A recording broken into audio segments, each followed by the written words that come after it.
Has democracy and capitalism changed and developed in the 18th century? But do we know what is democracy and capitalism? Capitalism is an economic and political system in which all the trades of the country and the industry are controlled by private owners and the government is not involved in them. The advantage of this is that political freedom is developed and economic growth too.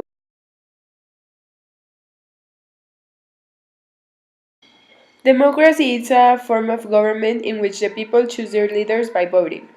Thanks to this, we can participate in some of the decisions they take. Like before, in France in the 18th century, they cannot vote, and thanks to Louis XVI, the French Constitution of 1791 was created, and now people can be together with the government taking most of the decisions they make. The Second Continental Congress chose George Washington as alternate to command the militiamen blockading Boston in the north. They also appropriated money for a small navy and for transforming the undisciplined militias into the professional Continental Army. Encouraged by a strong colonial campaign in which the British scored only narrow victories, many colonies began to advocate total independence as opposed to having full rights within the British Empire. The next year, the congressmen voted on July 2, 1776, to declare their independence. Thomas Jefferson, a younger lawyer from Virginia, drafted the Declaration of Independence. The United States was born. Revolutionary struggle against Spanish rule began in Venezuela in 1810. On July 5, 1811, a group of citizens in Caracas became the first in South America to proclaim a formal declaration of independence from Spain. Forces led by Simón Bolívar assured independence in 1821.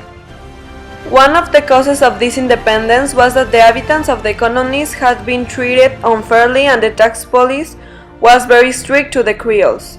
Other cause was that Venezuela wanted to expand their trades with other countries.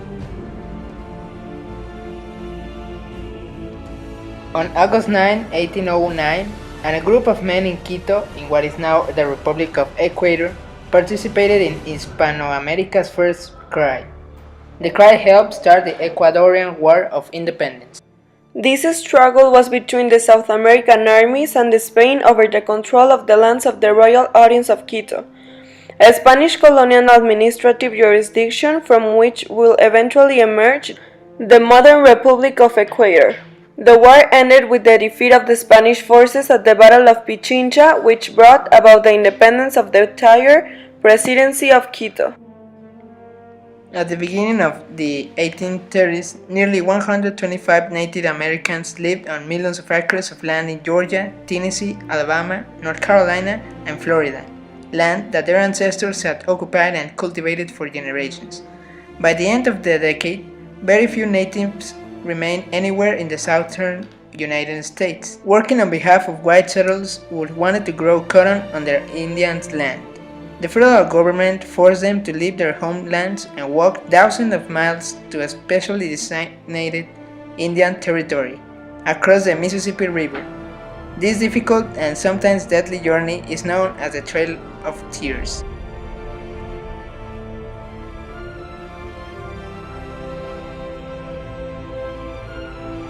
It was a political conflict in 1840 with the Eastern Mediterranean, and it was between France and Egypt against the Ottoman Empire, the decisive defeat of the Ottoman troops at the Battle of the Nisip, and the desertion of the Ottoman fleet to Muhammad Salih to the intervention by the European power. Great Britain, Russia, Austria, and Prussia agreed to end the Egyptian rule. Finally, they made an alliance of European powers and saved the Ottomans for accepting disastrous terms from Egypt in the Treaty of London in 1840. The Italian peninsula was divided, but it was not a cause, until Napoleon came along and he created the North Kingdom of Italy. It was divided until the Revolution of 1848. Venice fought against the Austrians, Sicily fought for independence in Naples, and Rome for a social reform. French troops were sent to Rome. The First Italian War for Independence was a failure, but it happened in March in 1848. The King of Sardinia, Victor, led the unification movement and fought against the Russians. He gained the help of France. Prussia and Italy declared war to Austria, so Italy got Venice and Rome back. Finally, after land reforms, people emigrated. The Crimean War was a war between Russia on one hand and the Ottoman Empire, Great Britain, France, and Sardinia on the other hand. The war arose from the conflict of great powers in the Middle East and was more directly caused by Russian demands to exercise protection over the Orthodox subjects of the Ottoman Sultan. Another major factor was the dispute between Russia and France over the privilege of the Russian Orthodox and Roman Catholic churches in the holy places in Palestine. The causes of the war. During the years leading up to the Crimean War, France, Russia, and Britain were all competing for influence in the Middle East, particularly with Turkey. Religious differences were certainly a catalyst in the Crimean War.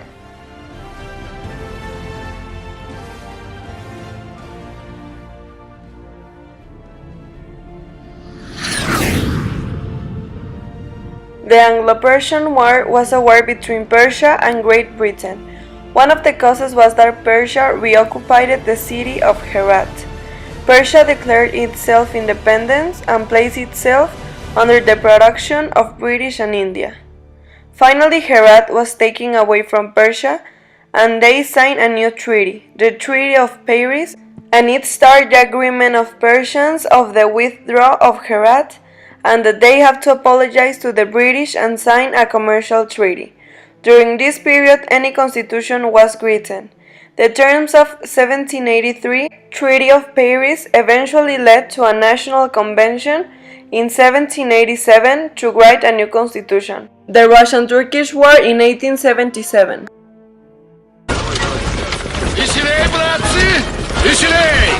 Турок нас не ждет! It was a war from 1877 to 1878. It was a struggle between Russia and the Ottoman Empire. The decline of this empire was a cost, and as a result, Russia was able to extend its European frontiers southward the Black Sea and south of the Caucasus Mountain in Asia. Russia supported the political movement attempting to free Balkan nations from the Ottoman Empire. And finally, Russia retained access to world trade routes. The Zulu War was a war in which British were attempting to imperialize the southern area of Africa, and they were prepared to fight back if the British attempted to take their lands. As fate would have it, the British did try to take it, and the war began. The Zulu thought were no ordinary tribe and was the most significant African tribe in Africa. The Zulu War was caused by the British aggression. Within a few years from the emergence of the Zulu nation, British adventurers were attracted to it in search of trade and treasure.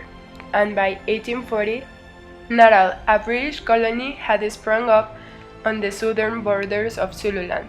By the 1870s, the British had begun to conduct a policy of inclusion. They hoped to incorporate the British colonies, the Boer republics, and the African regions under the common British rule in order to aid trade and economic development.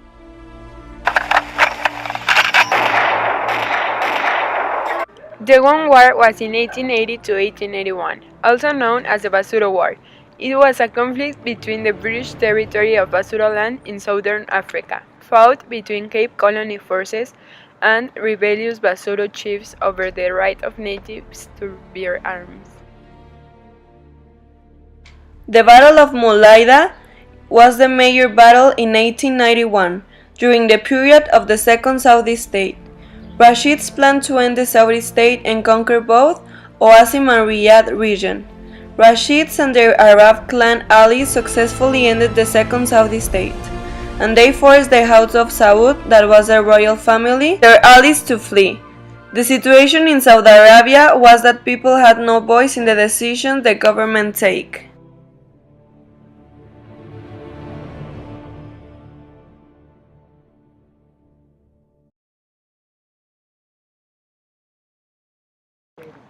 As we can see, in Africa, democracy had evolved as a result of some events. Like in the Zulu War, they got independence from England, and this helped democracy because they were able to choose their own rules according to their benefits.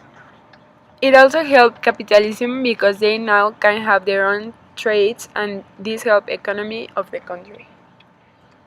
In Africa, the economic level was not too high, but thanks to some events, they produced more cotton until they were producing the 80% of the cotton for textile production in the world. This helped increase their economy by the 1830s. Middle East was also influenced by these aspects. Like in the Anglo-Persian War, it helped in democracy because the Constitution of 1877 stated that the citizens were not slaves anymore. And it helped economic liberalism because it also said that they started printing their own continental dollars to increase the economy of this country. In the 1860s, they created a fixed pattern of agricultural, industrial, and financial activity. By the fall of the Ottoman Empire, they decreased their economy until they increased it again, but it was until the 1890s. In Europe, the unification of Italy helped democracy because small countries unified, and thanks to this, they had more power and influence in the world. As a result, they got more capitalism, and it helped democracy too, because they had more contract with the government. In the 1800s, France, Britain, and Spain were all getting rich by using their strong armies and navies to take wood, food, and other things from the countries without paying them. And because of this, these countries didn't have to spend all the time farming to get enough food to eat, and instead, more children could go to school. Another place that was influenced by democracy and capitalism was Asia, because thanks to the Russian-Turkish War, they gained access to world trade routes and it increased the rate of economy in the country. It also gained capitalism in a lot of aspects because, as we can see, in the Oriental crisis, the government noticed about the problem they were having with the economy and they decided to take action of the problem. By the 1750s, according to the Manufacturing and World Timeline, India produced the 24.5% of the world's manufactured goods and China the 38.2%. Independence was made thanks to the Enlightenment. America needed independence, so they started to make independences all over America. Examples of independences are the independence of the United States in 1776, Venezuela 1810, and Ecuador in 1822. They needed the independence to teach the government that they need to be joined together. They need a democracy. They wanted democracy so much because the citizens can interact in their government by choosing their leaders.